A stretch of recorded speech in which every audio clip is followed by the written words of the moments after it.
Hey, Shrewdness fans. Welcome to the latest edition of the Shrewdness podcast. I'm Prue, joined by Chiz, who's having a heck of a time today. And Dex, as usual. We're here to bring you another cool episode. This week, we're going to talk about some NFL news.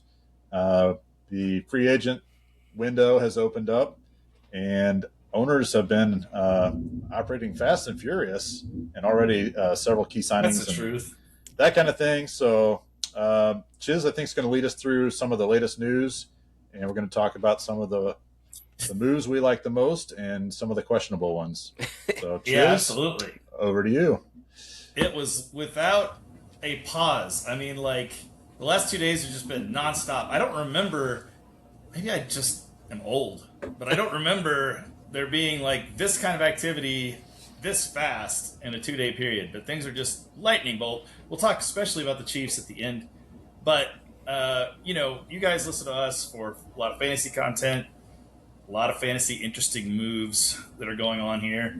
We're going to go kind of team by team. If there's something interesting, I'll throw out. And I'm going to have Pruitt, Dex react. We'll have a little talk on it. We'll start out with the Arizona Cardinals. And the Arizona Cardinals, the only thing that's interesting about Arizona is they signed a guy named Tyler Algier.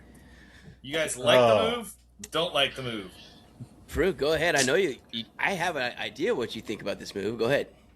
Yeah, I mean, I like Tyler Algier. I thought he was a better fit for the Chiefs. We'll just get because there. of his body type and all that, but they went elsewhere, which we're going to talk about. I know. Tyler Algier, I mean, he's a solid back. Arizona's in need of somebody that can stay healthy in the running back position, and that's not 32 or 3 years old. So it probably is a good fit. And because of some of Atlanta's other moves, I think it was probably good that they moved on from him. That's right, Dex. You like it? I do like the move. I think it's a really good one. They are a better team when they have a power running game because it just makes everything work better. I mean, Trey McBride gets a huge boon from it. When James Conner was in there, you'd think a better running game is less passing, but it's not really how it works, and we've seen that year after year. A good running game opens up the passing game and makes it easier so he's not getting double-teamed all the time, which will probably end up helping out Harrison Jr. as well. Now, the real question is the quarterback, and so they either signed their backup or their new starter with Gardner Minshew. So that's another one Arizona did. I mean, Jacoby Brissett is still there that I'm tracking. I don't know if he's on a one-year deal. I think he's the starter. I think do he's too. the guy right now. What I saw is that Brissett's the starter and Minshew's the backup. Yeah, and Minshew, I like having him as a backup. I don't want him as a starter necessarily, but if something happens to your starter and you got Minshew, you don't feel horrible. You got Minshew magic and something can happen. So it's not a bad signing. So I thought that those two are pretty good signings in my book. Other one to note, and we won't talk about, but they did sign wide receiver Kendrick Bourne. Okay. Let's go to the Falcons. The Falcons, very interesting.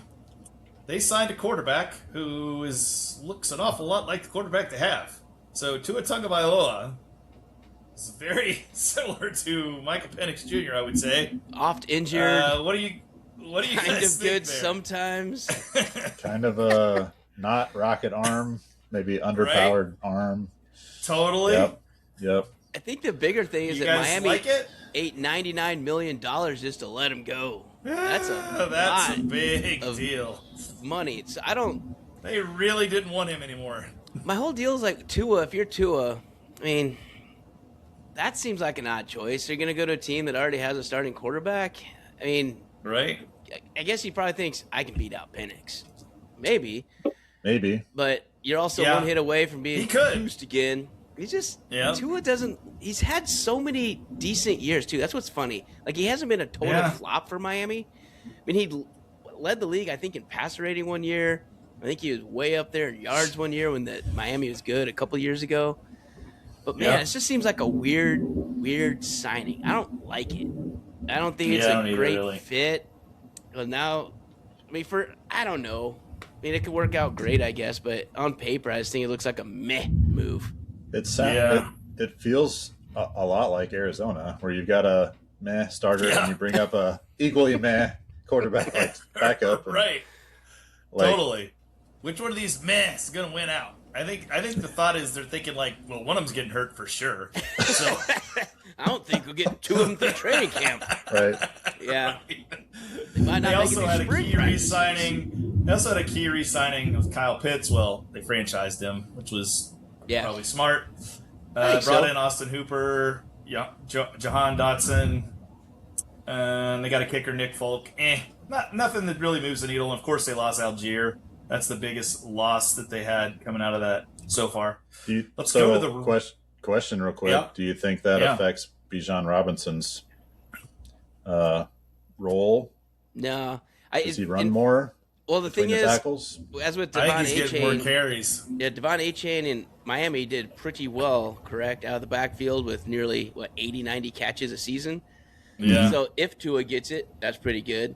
And with Penix, he's already getting it. So I don't know if it really impacts him at all. I think he's just going to continue to be a high-volume pass receiver out of the backfield that's electric when he actually runs the ball. So I think Bijan's stock doesn't really go up or down with this. Maybe more carries, but I think it goes up a bit because I mean Algier was stealing some goal lines from him. I feel like occasionally. That's true too. Yeah. Unless they bring in somebody else to do that, but they will. They're going to bring in some weird dude that comes in and scoops goal lines. Totally. I bet Rashad White goes there. That'd be good. A perfect goal line sniper for Bijan. Or Rafumble. Or Rafumble, Rafumble might go there. Yeah. So now we're going to go to a really interesting one. Baltimore Ravens. I don't know what the hell they're doing because they had one guy coming in. It was pretty exciting for them. Max Crosby. They needed an impact defensive player. And just hours ago, that trade was voided due to a failed physical, which brings up all kinds of question marks. What's going on with Max Crosby? And also makes you think the Raiders are probably stuck with Max Crosby now. So if he's hurt, he's not going anywhere. Stuck with Max Crosby, though? I'd like to be stuck with Max Crosby.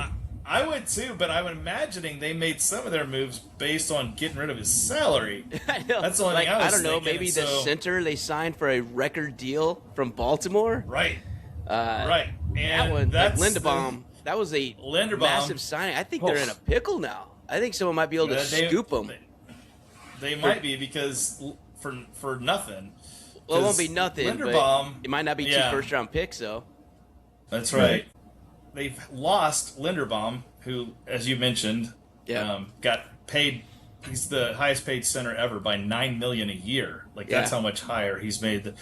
So that's bad for them. They lost Isaiah Likely. They lost Alohi Gilman. All they've done is lose people. Hey, Lamar, they've gained, how's the offseason going? Right? They did gain a guard named John Simpson, who I've never heard his name. So, but not much to say there other than they're in trouble unless they make some moves quick because they've had a lot of leaving and not a lot of coming, and that's not what you want. Yeah, your now. Your major signing that you thought was going to shore up your defense is suddenly out the window. That's right. It's so weird. There's not many Max Crosbys to be had. No, we were talking about this during Patreon too, but how in the hell do you have an all-pro DN fail a physical? Right. What the hell is going on there? And if it's something that they knew about, because you can't believe that Las Vegas, they had to have known something, right? If there was something that was going to be out there, unless it's just something, did he fall down the stairs the other day? I don't know. It seems like one of those, they're just trying to sneak it in to me. It seems a very Raiders thing. Oh, no, he's good. And then he goes and they're like, hey, you're not so good. But now for the Raiders, they're kind of in a pickle too, though. Like we were saying on the flip side, they've spent all this money, and now you have to keep Max Crosby on your books, who makes a ton of money. I think they're really screwed. So that's why I don't know if there's no way the Raiders knew about this because they just screwed themselves. That's a good point. In my opinion, Baltimore may have tried to screw them. Oh wait, they probably listened to too much ESPN the other night after the trade happened. And they're like, oh my God, why would you get 2 first-round picks? It never works out for the team that gives 2 first-round picks, ever. Right. And they're probably watching that going, oh my God. So he failed? Yeah. What did we do? He failed the physical? Exactly. Your bicep looks like one looks bigger than the other. This won't work. Right. But I wonder. Good. I'd be interested to know what that was. But anyway, let's move on. Yeah, I would say we'll find out more in the next couple days. Yep, I think so we too. will, because something's going to happen out of this. This is too big of a deal for us not to find out more. So look at the Bills. Really, not a lot, but they did sign DJ. Well, they traded for DJ Moore. What do you guys think of DJ Moore in Buffalo? I think that's a good fit. I like DJ Moore. I think he's going to go up the draft boards next year, being with Josh Allen. It's going to be the same offensive coordinator. I mean, Joe Brady is the head coach, and he was the offensive coordinator. You got to imagine the offense is going to look strikingly similar, but instead of only Shakir, like Khalil Shakir, at least have an X and a Y, and it'll be kind of nice. I think DJ Moore I think it's a really good fit for that offense, actually. I think he's going to be a high-volume guy. Yep. Also re-signed. They also reassigned their center Connor McGovern, which I think is a good signing for them. Let's go to the Carolina Panthers, who, they haven't done that much, but they seem to be getting a lot of praise. They did sign an edge rusher, Jalen Phillips, Devin Lloyd, the linebacker. So they did a lot on defense. On offense, they're losing Rico Dowdle, of course. Yeah. But not much to react to there. We'll skip one of them. We'll go to the Bears. The Bears have been busy. The Bears have gotten a lot of defense. Devin Bush being a big name. And then they signed a wide receiver, Khalif Raymond, you may recall, played for Detroit last year. He was kind of their 3-4 guy. And then they got rid of kick returner too, I think. Yeah, I think you're right. And then they lost DJ Moore, obviously. So, you guys like Khalif Raymond there? Is that an upgrade, downgrade? It seems like a downgrade to me. But they got good defense. I'm guessing it's a value salary cut thing where it's like we gave up a little bit of talent, but we gave up a lot of money. But gained a lot of money in our salary cap. Yeah, when you opened up Luther Burden to be starter, so Roma Dunze and Luther Burden are now your X and Y. That's going to be your 1-2, right? Yeah, right. And then they had a lot Raymond, of jam there. He's fine in the middle because they're probably going to still be rocking Cole Kmet and Loveland. So you got the two tight ends that are going to be the primary focus up the middle anyway. There's a lot of weapons. That's right. Chicago's going to be good again next year. Yeah. So. And them getting some defense, I think, is a very good thing for them. They need. The Bengals, who are typically cheap as can be, actually went out and signed someone from the Chiefs, safety Brian Cook. That sucks. I like Brian Cook. I like Brian Cook. They also got an edge rusher from the Colts, Boye Mafe. So they're trying to get their defense better. They lost not much so far. They lost. Yeah, right. I mean, anybody you sign is probably an upgrade. The only one on offense they've lost so far is Noah Fant. So what I heard though is both the guys they got on defense I know Cook. We watched him play for years. They don't miss tackles. And Mafe, he doesn't miss tackles either. So they have the highest. Cook doesn't miss tackles. Like they're among the highest in tackle rate and not having broken tackles against them in the league. So I think Cincinnati, when you get 2 of your 11 players now that won't miss, they know how to wrap up. That stuff's contagious. So when you have people that do form tackling and do it right, instead of just flying around like a missile and hoping for the best, which is how I mean Cincinnati kind of a clown show on defense because it's not that they're not in the right places. They just don't tackle you when you're there. They had just run through with you guys. There was a list of individual players that missed tackles, and Cincinnati was like 3 of the top 8. That sounds right. Probably all their linebackers, I believe that. including number 1 and number 3. I don't remember who the guys were. Yeah. They had 3 guys in the top 10 in the league for missed tackles last year. I believe it. That defense was awful. So I think any change there is good. So not much on the offensive side of the. That's probably what they saw, and we're like, yeah, we got to get a guy that's solid back there that can absolutely that will not miss. That's a good bring in for them. I think they got a long way to go still on defense, though. Yeah, well, they'll be losing Hendrickson too at some point. He hasn't signed with another team. Hendrickson's going to go somewhere. But they basically indicated he's not signing with Cincy either. No, nor would I. Yeah. So he's going to go somewhere else. Nobody on offense to mention yet. The Browns, interestingly, they don't really have no kind of skill positions moving in and out. But I will say, interesting that they brought in 3 offensive linemen. So they have signed three offensive linemen. Well, they signed two, got one via trade. Yeah. They also brought in linebacker Quincy Williams. So I think overall, so far, they've done okay. They probably need some new linemen there, but nothing different from the skill position for us to react to. The Cowboys. The Cowboys traded for edge rusher Rashawn Gary from the Packers, which was interesting because they, you know, there was a little trade that happened between them last year. Yep. They did franchise George Pickens. Interesting. We talked about that. Interesting. You called it though, Chiz, with the PR market down there. They just couldn't let him go. They're going to shoot themselves in the foot to make sure they have him. Yep. But they're not going to be able to quit George Pickens this year. But it just that wasn't their problem either. And I don't know. The good thing for them is, I guess, if you franchise tag him, you didn't sign him to a big deal. Because if you sign him to a big deal, he's the kind of player that you're really afraid he's going to fall off. It's a big deal. It's like, what, $32 million or something for 1 year? Yeah. But he's still got to earn a contract. That's the only thing you got going for him. Is he's still got a next year coming up. If they had signed him to like a 3 or 4 year deal, he would have fallen off a cliff. I've seen this guy a million times. Yeah. Like they get paid and they're like, I play what I want to play. They're like Tua. Can I go somewhere and be the backup? Yeah. Right. Totally. Just sit on the bench and count my money. They also re-signed Javonte Williams and Brandon Aubrey. What do you guys think of those? Brandon Aubrey, I think, is obviously a probably good signing. But what about Javonte Williams? Was last year an anomaly? Do you think that was a mirage, or is he like a legit everyday bell horse cow? Bell workhorse, bell cow. Bell horse cow. He's a good is that camel. the phrase you're looking for? Camel back there. Two-hump camel. I don't know. I got a new perspective on Javonte after this last year. I thought he earned something. Yeah. What kind of deal did he sign? Does it say? I did not see the details of his deal. Yeah. Let me see if I can find him here. I mean, I would have no problem signing him to another 1 or 2 year deal just to. You would make think sure it it's would be for real. that. I mean, surely they didn't do a long-term deal with him because he's not a spring chicken. I thought it was a at this 3-year point. deal, but I could be wrong. But Javonte Williams, I think he earned a contract. He did very well. It's a He good did earn fit. a contract. Yeah, and I think it's a good fit there. So I think it's a good sign by Dallas. I mean, the running game is important. You have to run the ball and stop the run. And so they've addressed stopping the run with their defense, and they're keeping the run game going with someone that's dependable. So at least go with that.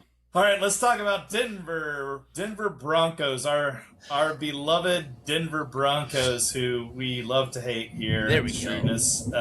They re-signed. J.K. The Dobbins. most important one is J.K. Dobbins. So, do you guys like that? Do you think that's a good move? I like it for them. I know Dex says. I like it for them because, for one, they were a really, really good team when he was there. And then once he went out, they lost a lot. Like, you can say they were still pretty good, and they were because they weren't losing games, but they couldn't close people out. The pass blocking from that position, no matter who they threw back there, wasn't as good. J.K. Dobbins is a great teammate, great pass blocker as a running back. And he's just good. I mean, at the time he got hurt, he was among the league leaders in rushing. He's just a good player. Isn't that the problem with him, though? At the time he got hurt seems to be a phrase you use every year with J.K. Dobbins. Thing. You are correct. It is. That's the only deal with him. Now, I mean, I guess they figure they got a backup young guy who, can spare him some carries, and he could drop in there if he gets hurt. He obviously did. He didn't play as well, but I would like to think that that it was an unnecessary signing and that Harvey could just step in and take over and everything will be fine. But I agree with you, Dex. I don't think he's quite ready. Me either. I don't know if he's that type of back either. I think Harvey is a complimentary back. Maybe. Yeah. Maybe so. He might be. I know they had hoped he would be a starter for sure. I think you're right. Like when they saw what they had lost when Dobbins went out. It was a lot. Maybe that changed their mind. Yeah. Maybe it wasn't anything I think you're right, Brew. That he didn't do. It was like it is what it is. We're not as good a team without him in there. Yeah, a little bit of the say anything line, right? I've seen the future. And all I can say is, go back. Right? There it is. Like, What's they old is new also again. lost a kind of sneaky big loss for them was they lost a defensive lineman, John Franklin Myers, who played really well for him last year and was kind of a underrated tool in the bag. And I think that's going to end up being a substantial loss for him. The Lions have had a lot going on. Our old friend Isaiah Pacheco has landed with the Lions. So it appears he is going to be the Montgomery replacement. What do you guys think? Because Montgomery is gone now. They traded him away. What do you guys think of him as the Montgomery replacement in Detroit? I think he's not an equivalent to Montgomery. He's got a different running style. He's more like a crossbreed between Montgomery and Gibbs. Yeah. So I don't know. It feels like Detroit kind of settled, to be honest. Ouch, jeez. I mean, Pacheco's I mean, fine. It's kind of true though. Like Pacheco, But if you already have he just a lot never less, was though. that good. Yeah. And So it comes down to contract dollars. If that's Money. It's money. it's if money, that's the and I think trade-off. he's good he's value, fine. and I think he's Yeah. a good fit on that team with that coach and the way they play. Yeah. I mean, who else? He runs through walls. He just runs hard and angry all the time. He gives full effort all the time. Yeah. It's a good fit. I think Yeah. he's going to be well liked in that locker room. I think Detroit teammates are going to like him. The coaches are going to like him. It's a good fit for a team. Yeah. He's good for culture. He's good for a lot of things. He's got a good Lions personality. I would say though, what you said there is true. He runs through walls oftentimes when there are holes, and that's the problem. Yeah. He never read the hole exactly right. I always loved him because of the way he played. He's easy to root for, and I'll root for him in Detroit. But man, he just never seemed to progress. It was like, come on, man. So that was my point earlier, is that Montgomery's forte is running between the guards, right up the A gaps, right up the middle. Yep. And then you have Gibbs as the flashy guy that's outside and all that. And I think Pacheco's more like an off-tackle runner, maybe not complete outside zone guy, but he's just not really an up-the-middle guy. And I think the Chiefs had a lot more success with Kareem Hunt up the middle. And so Pacheco may try to fill that role, and maybe he'll get coached up to where he is effective in that role. But I do totally respect his heart and how he plays the game. Yeah, absolutely. So I think everybody loves the guy. He will be a great fit personality-wise with that team. And Shrewdness, a great clubhouse guy. I got to throw this out, Shrewdness. What you're hearing is not Pruitt's stomach rumbling. He's not this hungry. It's not transition 5 either. No. Or 3 or 4 even. It just it's sounds just like transition 5. so unbelievably loud there because he's sitting in the middle of Tornado Alley tonight. Yeah, so. We are in the midst of thunderstorms tonight across the Midwest, so you guys may hear that every now and again. So let's talk about I'll try to mute myself. Green Bay. So here's something interesting that happened to Green Bay. They really haven't brought anybody in yet. They did lose Malik Willis, interestingly, which we'll talk about later. And then maybe the most interesting trade, I'm amazed that they got what they got for Rashawn Gary, because Rashawn Gary decided to post a goodbye Instagram post and then delete it and then say he was hacked. So basically he cut the Packers' legs out from under him. And of course they called the Cowboys because the Cowboys are stupid enough to not realize what happened. And they were like, yeah, we'll take him, and probably overpaid for him. But the fact that they got anything for him, I think they got a 4th-round pick for him, is kind of a steal. After he let the cat out of the bag and he wasn't coming back to Green Bay. So they could have basically wait until he got cut and sign him probably. Exactly. But they haven't had much movement otherwise. Won't spend any time on them. The Texans, super interesting.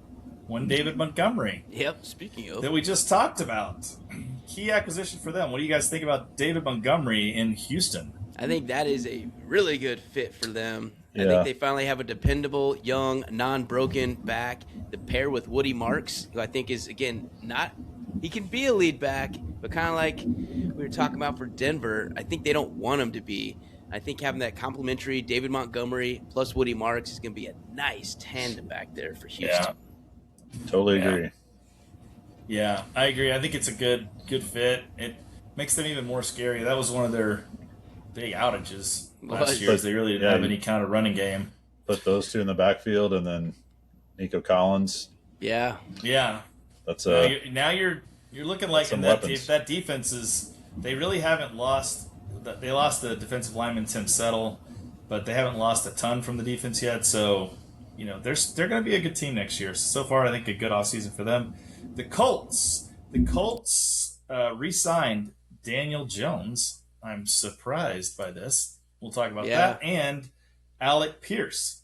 For a lot. For a ton. For a lot of money they paid Alec Pierce. And they let go Michael Pittman Jr. They traded Michael Pittman Jr. Yeah. What do you guys think of those moves? I like Alec Pierce. I don't know if I like him for $29 million a year for 4 years. That's a ton. And you need somebody because I guess if you knew you were going to be trading Michael Pittman Jr., you got to have something, though. I don't know. On the outside, Daniel Jones, like you just alluded to, coming off a torn Achilles. He's probably not going to play till the middle of the season, That's the right? thing. Maybe. And he's a mobile quarterback that when he comes back, like, what's he really going to do? I don't know. It's going to be kind of tricky because what are you going to expect? Like, you hope he was as good as he was last year, but I don't know. He's a mobile quarterback who has a torn Achilles he's coming back from. Torn Achilles, and he's not young. Colts were kind of a tale of two seasons, right? They started out hot, and then when they started playing some playoff caliber teams, they faded big time. Yeah. They faded completely down the stretch, all of them. I mean, that was just a disaster what was going on. I know in one of our earlier shows, we went through their games in that first 6 or 8 weeks of the season when they couldn't be beat. Yeah. And fraudulent. Yeah, they went from 98% chance to make the playoffs to 98% chance to miss the playoffs. Yeah. In a span of like a month and a half. That's right. I mean, so from a fantasy standpoint, number one, I would rather keep Michael Pittman Jr. as Alec Pierce. So I don't know what happened there. It's probably a money deal, or he was like, I don't want to be here anymore. I don't know. And he didn't also, want $29 million a year. Yeah, and here's the deal with Alec Pierce. I like Alec Pierce. I just wanted to see him go somewhere where they were going to throw the ball deep. Yeah, I feel like he would have been worth a lot more on another team. So. I mean, their offense doesn't seem to utilize him enough. They feel like they're throwing the ball a few times a game. When they have big plays, though, he's the one getting them. And they do take the deep shots on him because that's why we like starting him in fantasy because we expect to get a 30 to 40-yard bomb. $16 million for Alec Pierce, though. I don't like that. $16 million. Yeah. He's never had more than 47 catches. When you look at all the signings across the board the last couple days, and you look at wideouts, look at what they're going for. This is a wideout market. If you're a wideout or a quarterback, you're getting paid. That's then look at the running backs. So look at what Montgomery's getting. Look at what these other backs are getting. Yeah. It is $9 million a year tops for some of these guys. Yeah. Whereas you look at the wideouts, and these, like, you haven't gotten to it yet, but like Wan'Dale Robinson and Kendrick Bourne probably got something. Romeo Doubs, all these dudes, they're getting paid. Like, they're not that good. Wouldn't even start them. They'd be like the fourth wideout in fantasy. Part of the reason Pierce wasn't getting as many receptions is that Pittman was there. And they had kind of almost a Green Bay situation where you got a logjam of so-so guys, and maybe they see something in Pierce that he's the guy they want to focus on coming up. Yeah. So they're kind of clearing the path for him. It's the way I mean, obviously they do, right? Optimistically view this. It's the only thing I can think of. Yeah. So the Jaguars forgot that it's the offseason, evidently. Like, they were a team that was, like, on the come-up, and everyone was, like, excited about it, and they promptly lost linebacker Devin Lloyd, Travis Etienne Jr., and a cornerback, Greg Newsom II. They haven't signed anyone yet. They're biding their time. Who's gonna be left? That's an interesting strategy. My team is on the floor, fan, right? Yeah. Totally. I mean, if you're a Jacksonville fan, you got to be jacked up. You had a good season, and like now you're starting running back, starting linebacker, starting corner are all gone, and you haven't signed anybody. Weird, but typical Jacksonville. This is why they're always rumored to move to London. All right, let's talk about. Well, I'm going to skip the Chiefs. We're going to come back to them at the end. The aforementioned Los Angeles Raiders. So they brought in Tyler Linderbaum as the highest paid center ever. They're paying him $27 million a year, which is $9 million higher than the previous record holder, which was Creed Humphrey for the Chiefs. They brought in Kwity Paye from the Colts, a linebacker. They brought in Quay Walker, a linebacker, and they brought in wide receiver Jalen Naylor, and kept Max Crosby. And unexpected, they actually sent Max Crosby and then took him back. So they had him as a departure and an addition in the same year. They lost that first round pick though. That was huge. So yeah, and so they've got the only person they've lost is backup Kenny Pickett, quarterback. So what do you guys think of what they're doing in? I mean, there's no skill position players to really react to here, but do you like what they're doing there in Oakland?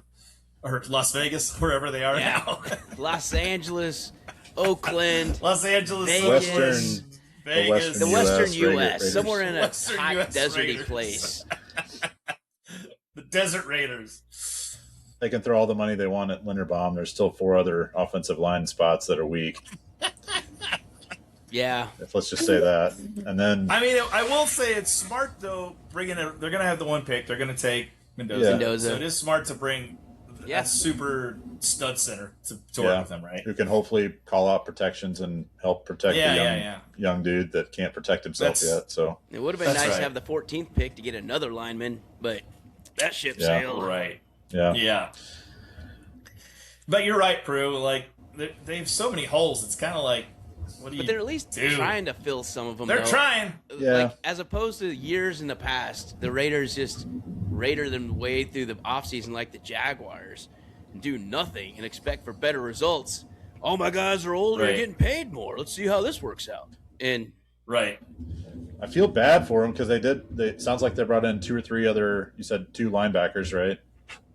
Yep. Yeah, they got a Quay Walker, linebacker, 2 linebackers and a corner, and then Jalen Naylor, a wide receiver. So I think their philosophy was okay. We're going to give up the Max Crosby stud and try to fill a bunch of holes on defense. yeah, that's right. And wait, now we have Max Crosby back. And they're backed into a corner now with Max Crosby. I mean, to be fair to them, they did great originally. To get 2 first-rounders for Max Crosby is absolutely that was an incredible deal. Yeah. But now I don't know what you can get for it. Like, I feel like they're just screwed again. Like Baltimore overpaid, it felt like. But here's the deal. When you look at what their team is, right? So it's going to be Mendoza. Then you got Genty Bowers. And Jack Betch is the other wideout. It's pretty good. And so they got a lot of young now people, Naylor. right? And Naylor. So it's not that they're lacking talent at the skill position places. But what are you going to get now? Because I really think they're screwed with this Max Crosby not going through. He makes so much money. I'd have to look into it because it just happens. We haven't had a chance to look into it, but that has to impact what they can do and can't do. Yeah. Like, for sure. You've got to cut someone else now that you probably weren't planning on it. There's probably someone you don't want to cut, or you would have tried to trade them first. So it's they could be in a really bad spot. I'm interested to see how this plays out in the coming days. The GM there's got to be like, what the hell, son of a biscuit. This just or they have to give up up even more to get rid of him. Yeah. Well, I'll tell you guys, less, right? You get only a first and a third now, something like that. I just checked out Max Crosby's. They get less in return for him. Yeah. Max Crosby's cap hit this year is $36 million. That's a lot. So they've got him signed through 29. So they've got him signed for 1, 2, 3, 4 more years. Yeah.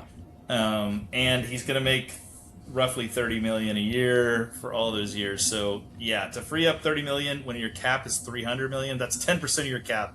I think they still have to try and move him. I think you have to still try and trade him somewhere because there's a lot of teams that'll take him. And again, you might not get 2 first rounds, but whatever you can get, God, let's just put him in a bad spot though. I feel kind of bad for him, but let's go to the next team. Let's go to the next team. We gotta get a few more. Totally. How about those Los Angeles Chargers? So the Los Angeles Chargers, not a lot for us to talk about here. They haven't done much of anything. They had some additions that you've never heard of, and they have some subtractions that you've never heard of. There we go. So, next. Not much to talk about there regular yet. season. It's very, very Chargery. Very Chargery. Now, one that I have to mention, even though there's no real offensive impact from a fantasy standpoint, is the Rams, who have stolen the Chiefs' defensive backfield. Trent McDuffie via trade and Jalen Watson via unrestricted free agency. Wow. What do you guys think about what the Chargers have done? They haven't lost anyone, by the way. The Rams. Or the Rams. Yeah. The Rams. Or the Los Rams. Angeles, whatever. Well, they're obviously Too many teams in Los Angeles. They're in win-now mode. They're going all in for next season. It's probably Stafford's last season because this was maybe Stafford's last season. They're going to put it all in the house, and then they're going to rebuild because that's all you can do when you've given up that much draft capital and you have this much cap space getting sucked into a team. I like the move. If I'm a Rams fan, I'm like, let's go. Let's do this. Right? Because they could have had it this last year, right? And they were good enough to win. And they're at least going to be in as good enough position on paper to do it again next season. So I like it. Yeah. I think it's good. They shored up the corners, and that's right. They have plenty of offensive talent.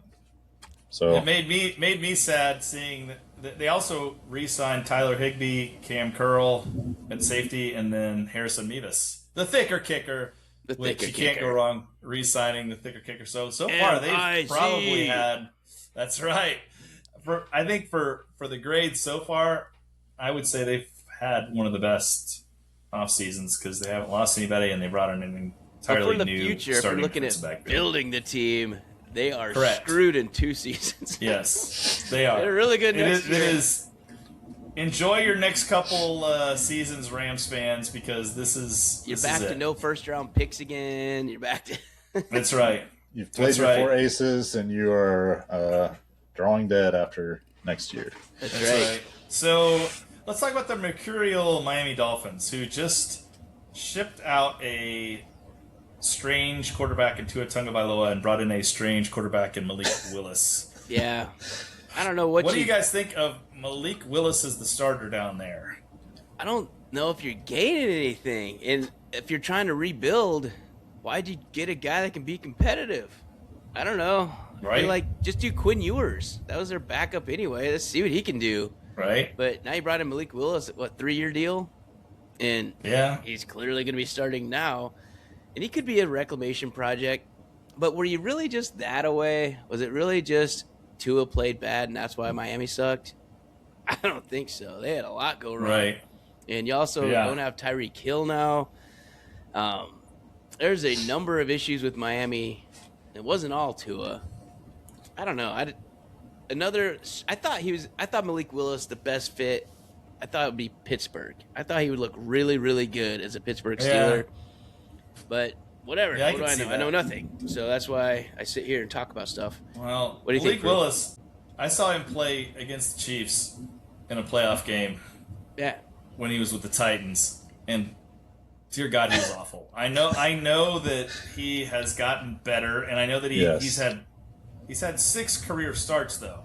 He looked like the worst player in football a couple years ago. Yeah. The absolute worst quarterback in the league. And now he's rejuvenated himself and just got paid. Like I said, as long as you're a quarterback. I'm more optimistic. I thought he looked pretty good, actually, stepping in for Jordan Love last year. He did. You're right. And you're absolutely correct. When he played for Tennessee and I saw him play the first 2 series, I was like, how is this guy an NFL quarterback? Like, this is not going well.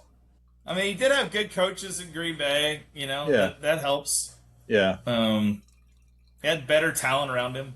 So I don't know that I would have kicked, what'd you say, $99 million to the curb along with Yeah. with Tua. Tua. Thinking that Malik Willis is going to step in and save the day and solve all your problems. Yeah. I think I would have made a $50 million bet on Tua and still saved myself $49 million. Yeah. Right. It's a very weird move to me to, like, it just doesn't seem like you went up or down that much. You maybe went down a little bit and you saved, you cost yourself 99. You're effectively paying $99 million for Malik Willis.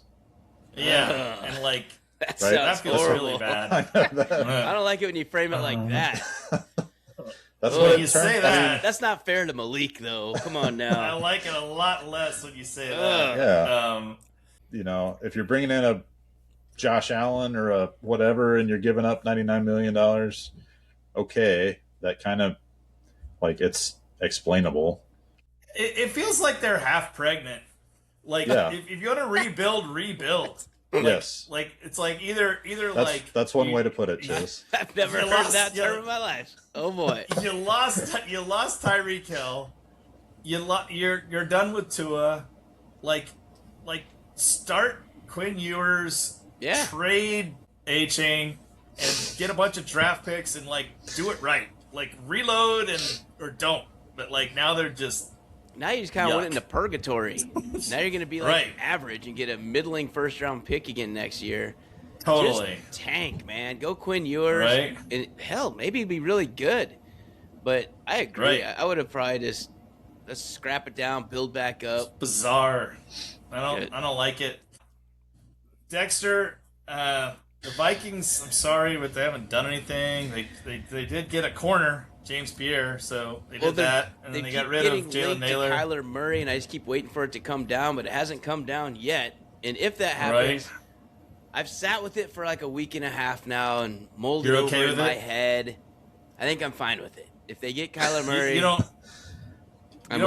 need a guy to look over the line. You don't need a guy who can see over the line. No, I just want him to run all the time, and I believe in KOC to make it happen. So I am hopeful that if we get him, it'll be good.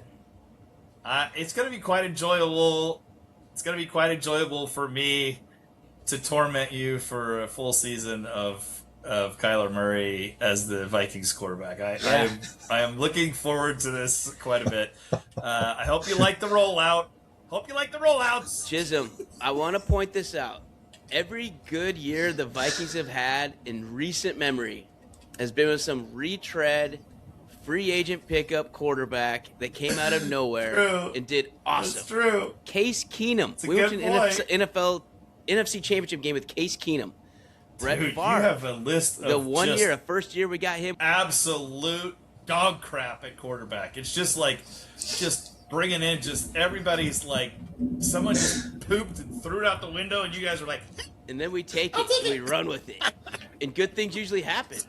So, like I said, some of their best years are with Brandos. Crap and you polish it and you shine it up and you put it out there. Correct. That's pretty good.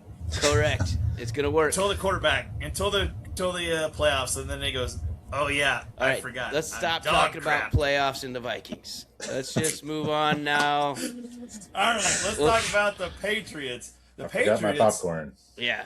The Patriots brought in Romeo Doubs at wide receiver, and they lost Austin Hooper at tight end and Tonga, defensive lineman, to the Chiefs. What do you guys think about Romeo Doubs in the New England Patriots offense? My first thought is that it feels a lot like the Indianapolis Colts and that they got rid of the wrong guy. Right? What do you think? What do you think, Dex? Romeo Doubs is fine. He's fine. There's nothing that excites me about him. He was fine in Green Bay. He'll be fine in New England.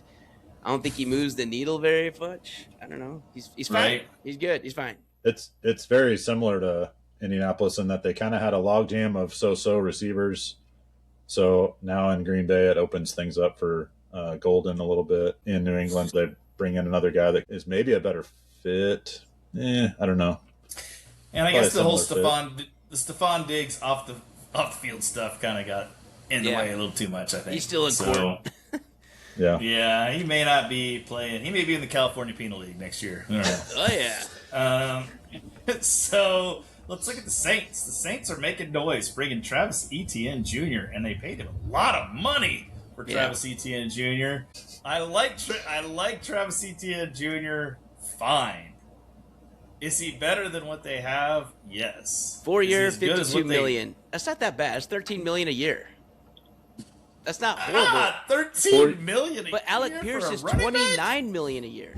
No. Look, compared to the other running backs. I know. Who's making more than what's Pacheco's deal with the Lions? I don't know. He wasn't even on here. He must have just done it. My list is a day old. But regardless, let's see here. Top paid NFL running backs. Okay, $6 million a year. Here's the deal. Algier, $6 million a year. You're right. That is quite a bit. That's pretty high. Saquon Barkley makes $20 million a year. Christian McCaffrey makes $19 million. Derrick Henry makes $15 million. Breece Hall makes $14 million. Jonathan Taylor makes $14 million.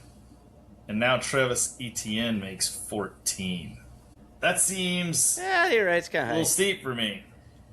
J.K. Dobbins, $10 million. Guys, $3 million more than J.K. Yeah. Huh. I mean, I'd take J.K. Dobbins over him, wouldn't you? Yeah, you're right. Most of these guys went for $6 to $9 million for these other running backs. So Gainwell, $7 million a year.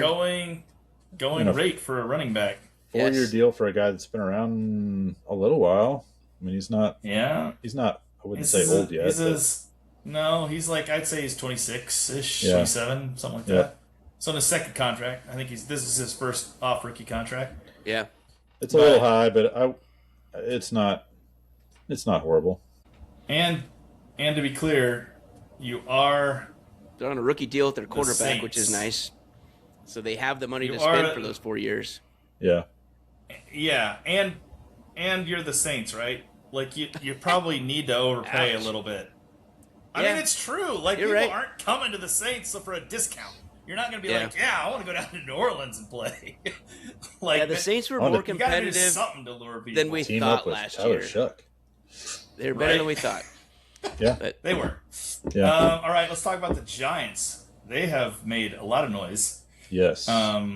Mainly with their they've had a lot of changes. Period. They did bring in Isaiah Likely, which is someone a lot of people are high on, me included. Seems to be a guy who has a lot of talent at tight end position.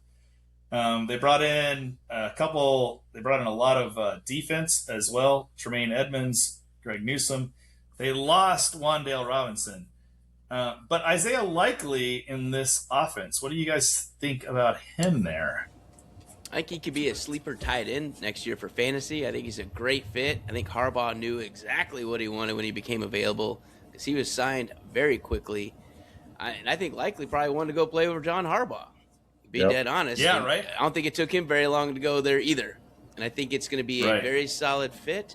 I think with Jackson Dart, I think that's going to be a good offense. I think it's going to be really good. I like this signing a lot. I think Likely's going to fit in great there.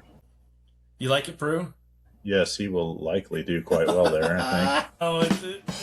There it is. Nailed it. I do like the signing. I think Isaiah Likely was a little overshadowed by Mark Andrews, or kind of for sure log jammed by Mark Andrews.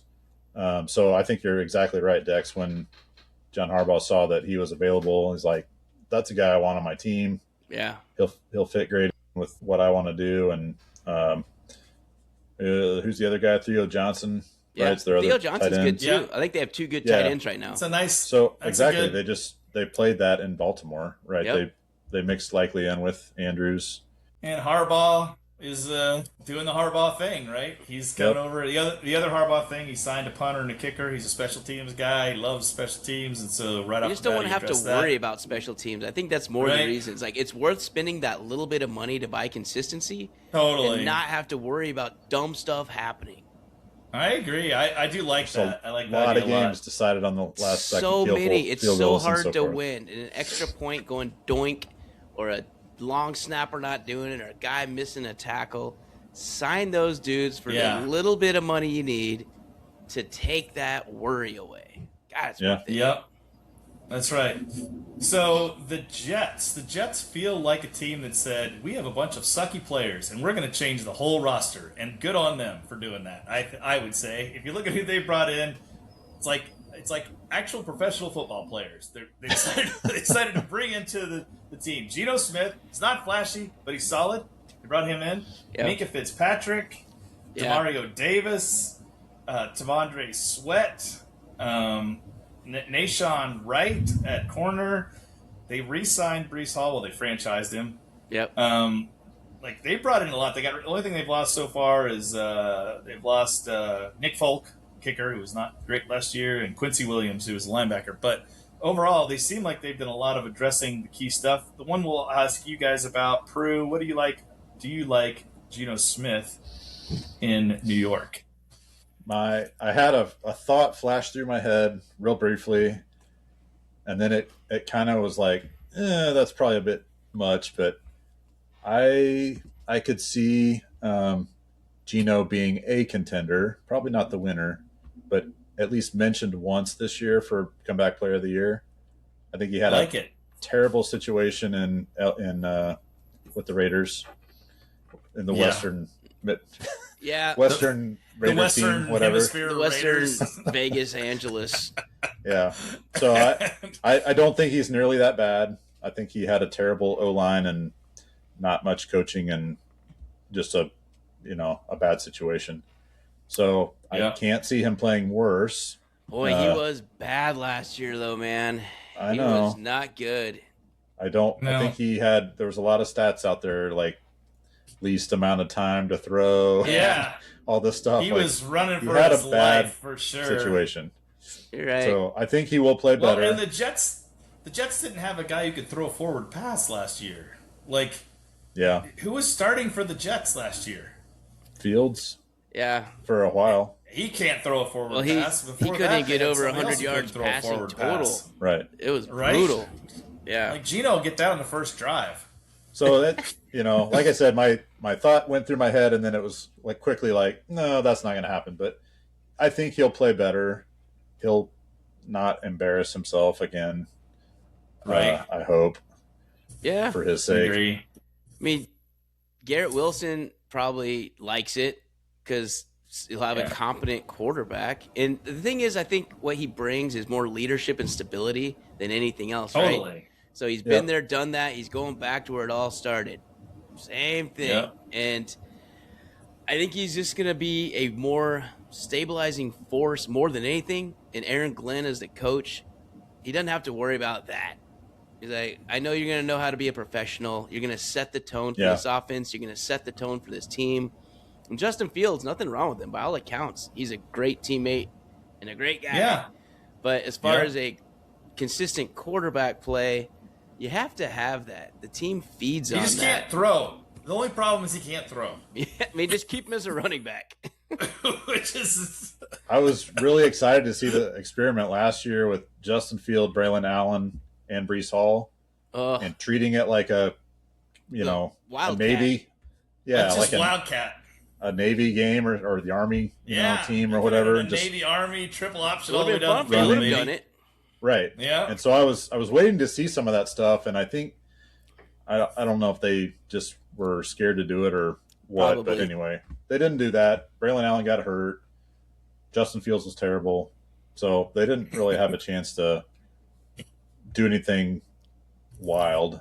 And now I think this is a little more traditional. Getting Braylon Allen back will help. A little bit more like a Detroit offense where you got a couple different options at running back and a stellar wide receiver if they can ever get him the ball.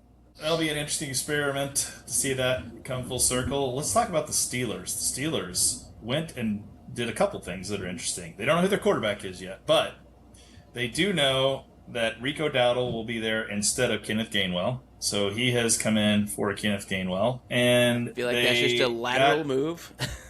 And they got me too. And then they got a number 2 to go alongside DK Metcalf with Michael Pittman Jr. Yep. What do you think about those moves? So you say lateral move, Dex, on Rico Dowdle for Gainwell. What about Pittman? I think Pittman's a massive upgrade because you can't even name who their number 2 was last year. So starting with that alone, that is helpful. But the problem is, who's throwing to these guys? I don't know if he's on the team yet. I mean, is it really going to be Mason Rudolph? we going He's there? on a vision quest right now. He's on a vision quest. He's I gonna just figure don't it know out. what we're doing. I mean, is it really going to be Aaron Rodgers again? I don't know, man.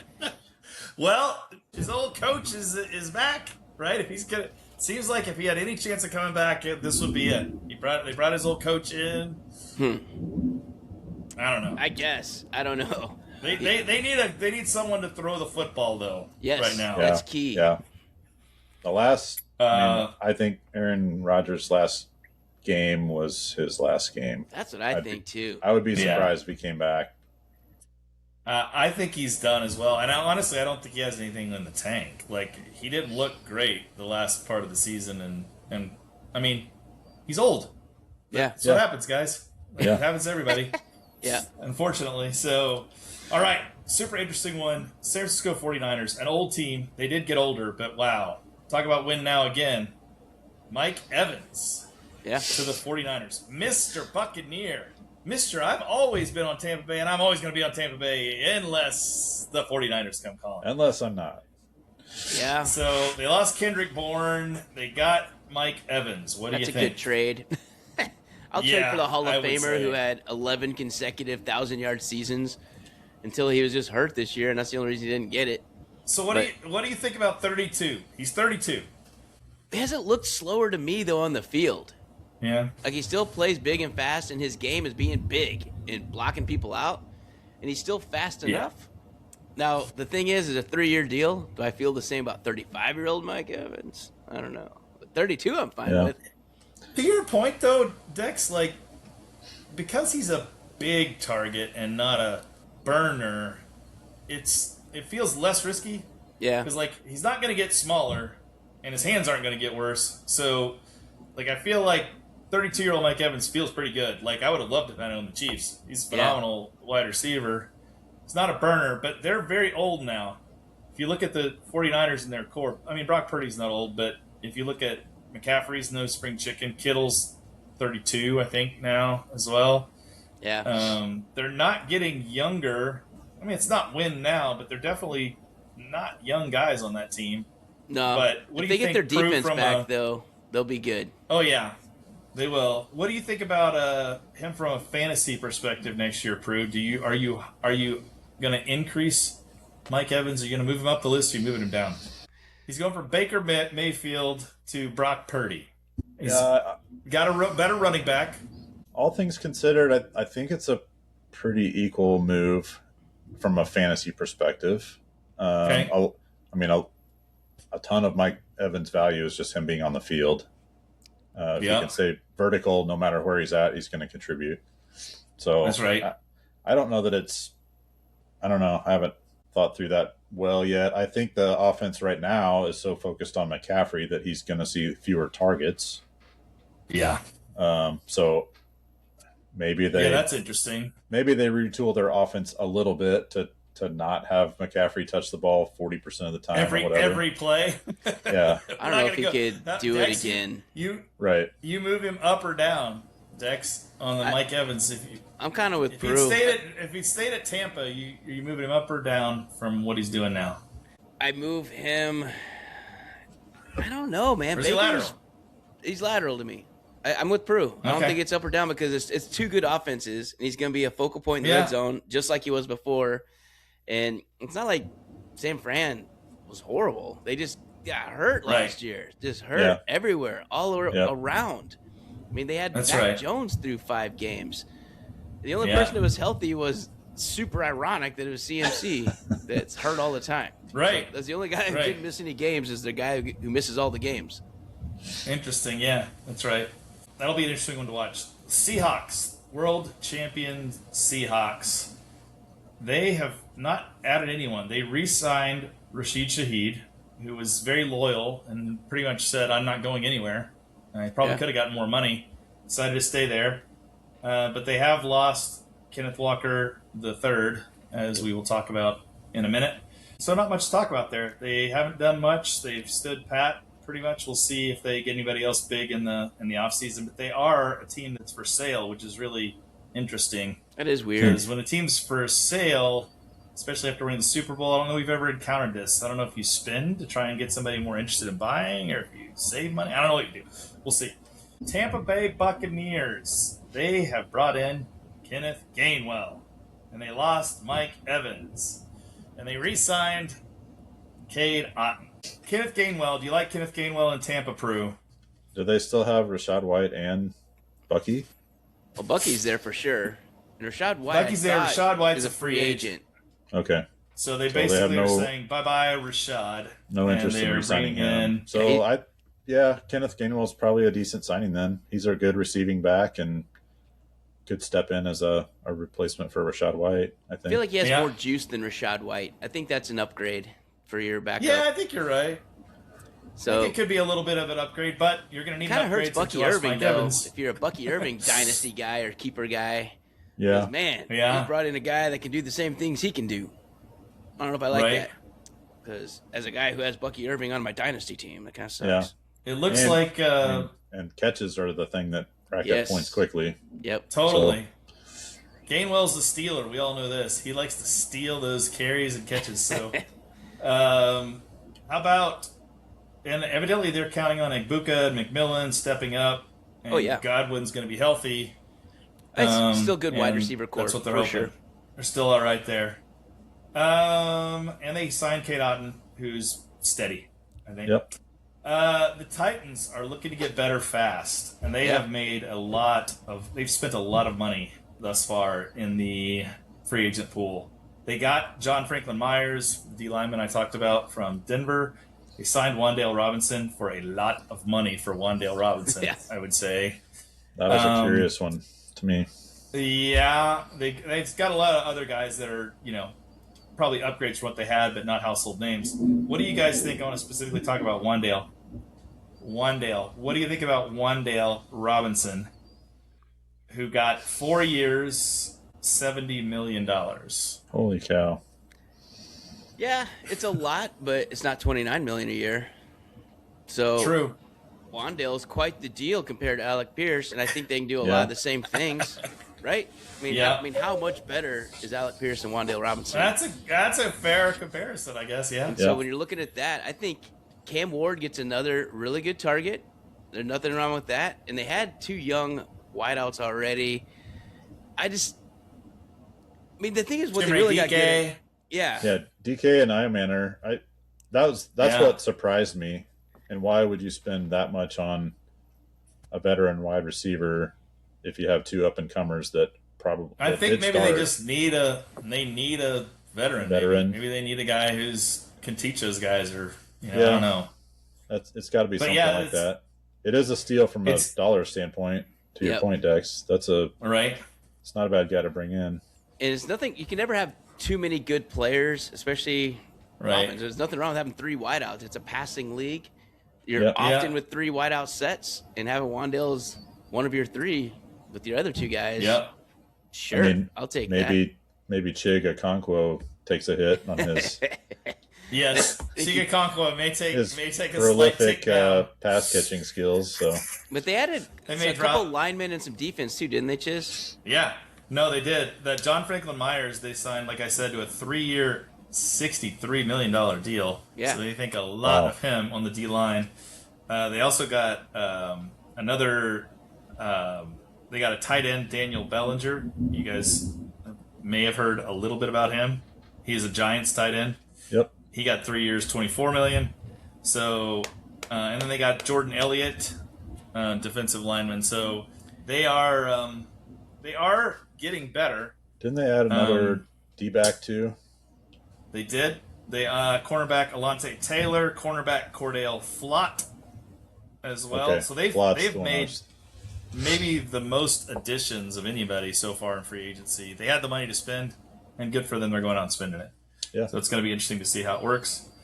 Now to the last team before we talk the Chiefs, the Washington Commanders.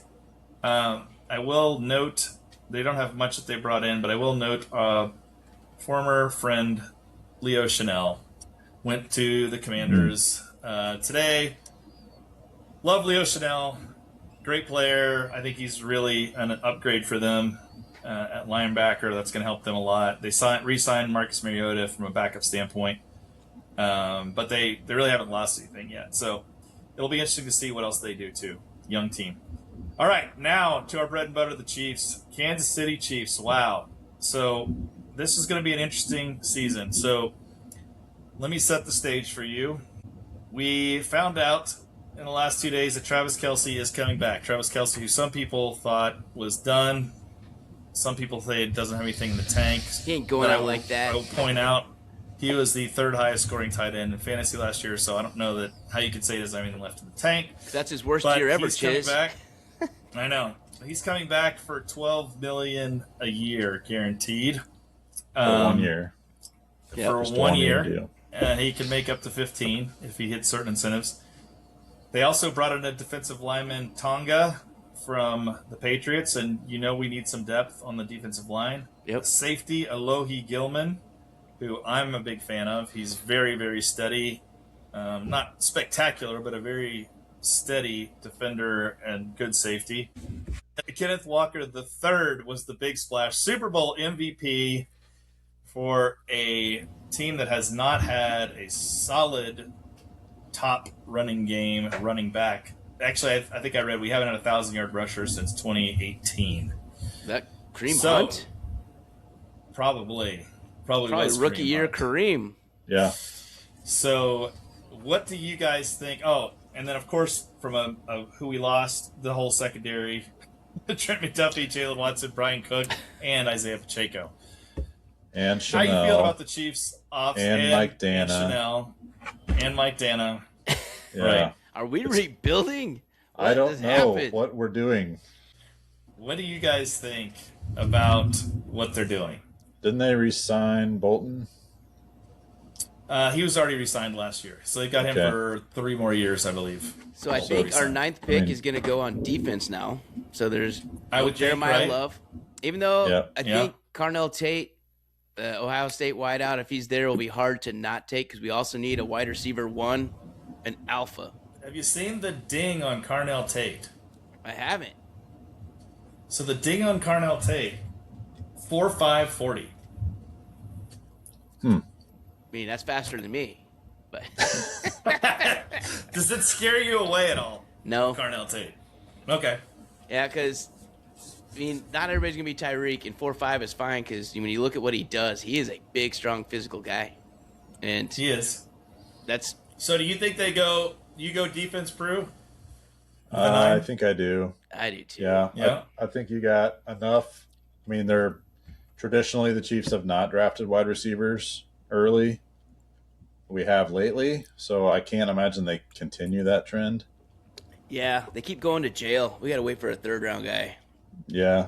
Well, and if you think about who they got, they also re-signed Tyquan Thornton. Yes. So the wide receiver room right now is Rashee Rice, maybe. if he's out of prison, Rashee Rice, Xavier Worthy, Tyquan Thornton. Yeah. Jalen Royals. Which I think is someone they're counting on to step up next year. He's kind of hurt all last year. It's kind of a weird year for him. We didn't really get to see what he can do. But again, we watched a ton of those Utah State highlights last year and we previewed him. Yeah. He looked good. He just needs to be healthy. I'm a little nervous that they re-signed Tyquan Thornton because they thought Jalen Royals wasn't the real deal. But I could be wrong. Well, you need more than 4. Wrong. Yeah, you need to have a full room. You lost. There's still a talk about Juju. So Hollywood's going to be gone. He's not coming back. The Chiefs don't have any interest in him. There is some talk about Juju potentially re-signing on a nothing deal, which I wouldn't be opposed to, I don't suppose. But let's talk about Kenneth Walker. What do you guys think about paying? We'd never pay for a running back. We paid $14 million a year for him. Yeah. Do you like it? Go ahead, Prue. Well, we predicted several weeks ago that whoever spent money on him would overpay. So yes. I hope that's not true. I hope he comes through again. I like it. I mean, it's a nice luxury to have a stud running back that you can rely on and not have to put all the pressure on Mahomes every game to come through and win the game at the end of the game. So if they can turn that into a solid run game with some explosive plays downfield every once in a while, you run 2 tight end sets more, and you work in Noah Gray and Wiley and Royals and Thornton as kind of your secondary options with the 3 studs that we've already talked about.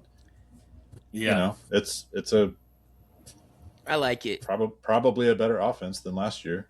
I think what he's going to do is he's going to make people respect the run again. Because as we were talking, we like Pacheco, and Hunt did fine, but you don't really you're not scared of him.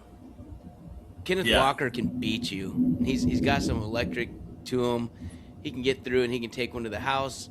He is just good. He's very good. I mean, he won the Doak Walker Award with Michigan State his junior year, senior year, whatever it was. He's got all the credentials. And then he just showed it when he had to count on him in the biggest game of biggest games, Super Bowl. He won the MVP for the first time since Terrell Davis in 1998. Yeah. So I don't feel bad about that. Patrick Mahomes, I know, loved it. And we were talking about this too. At the end of the season, a running game could solve a lot of problems.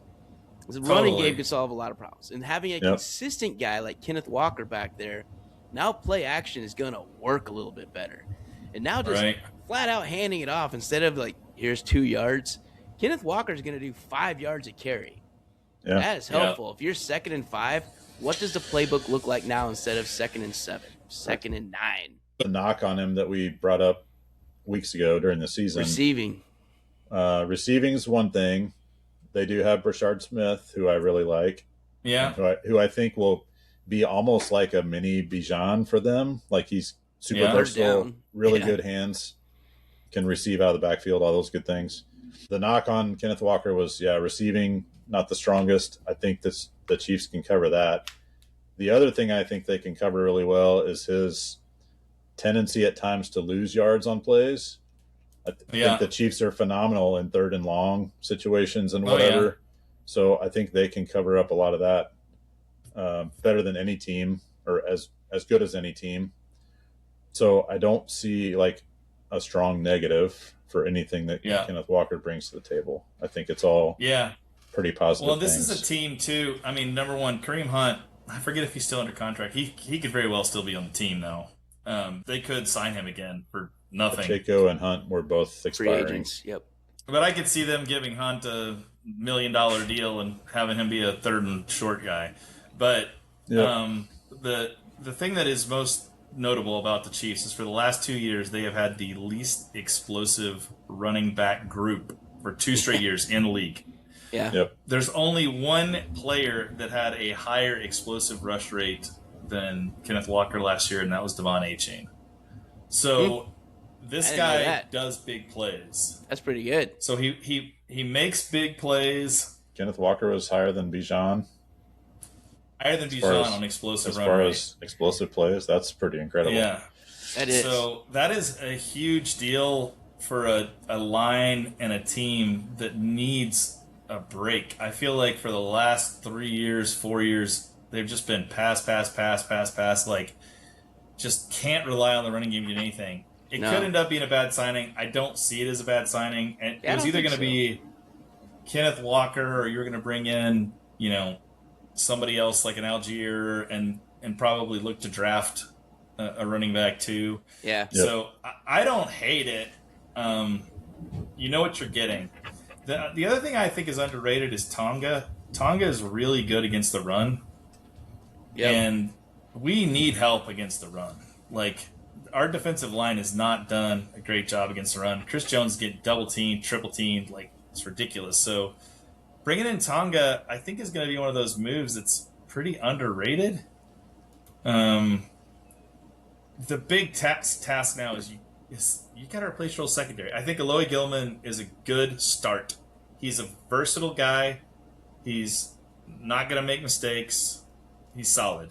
So I like him as a solid position. I really like Jaden Hicks back there. He's a hard hitter. Jaden Hicks.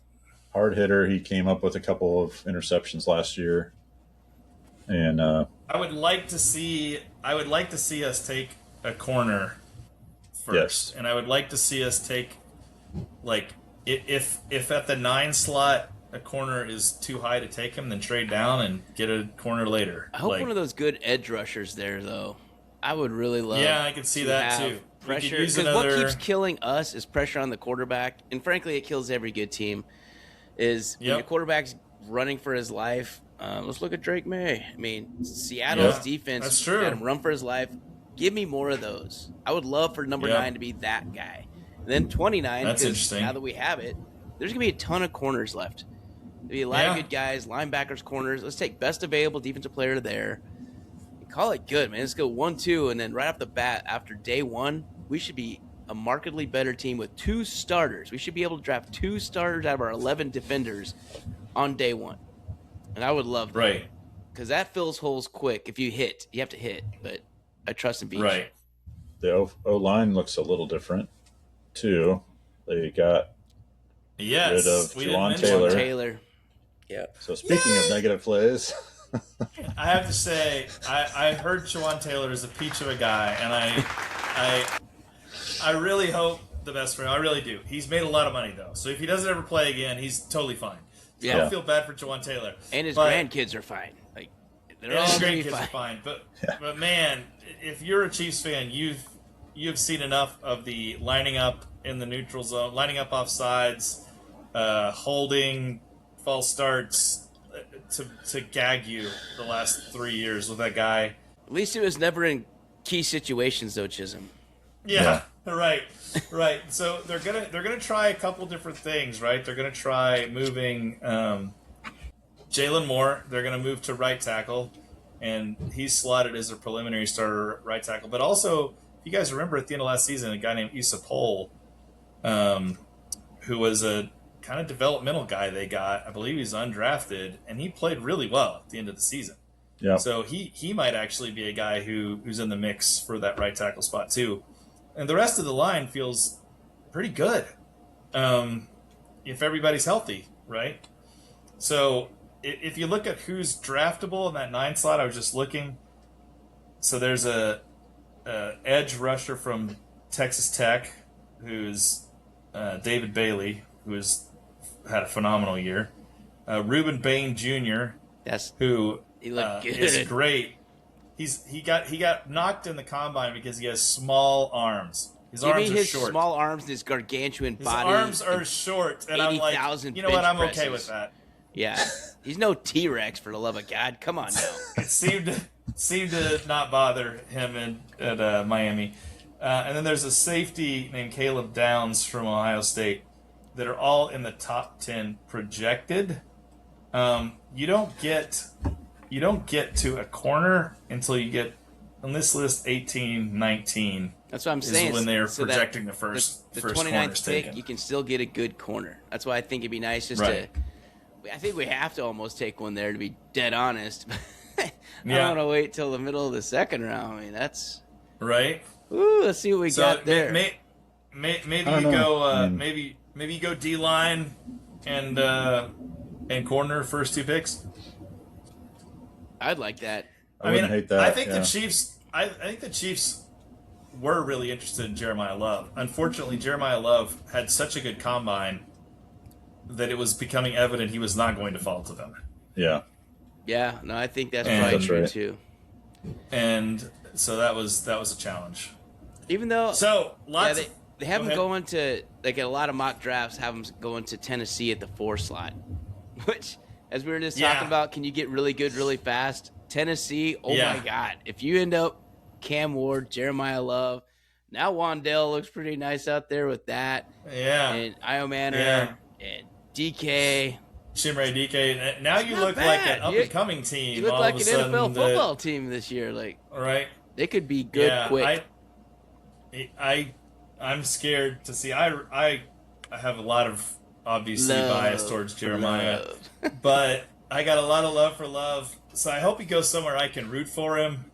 I don't really want him going to, someone in division. I don't want him going somewhere that. I mean, I'd look for him to go NFC. But if he's got to go AFC, I guess Titans would be horrible.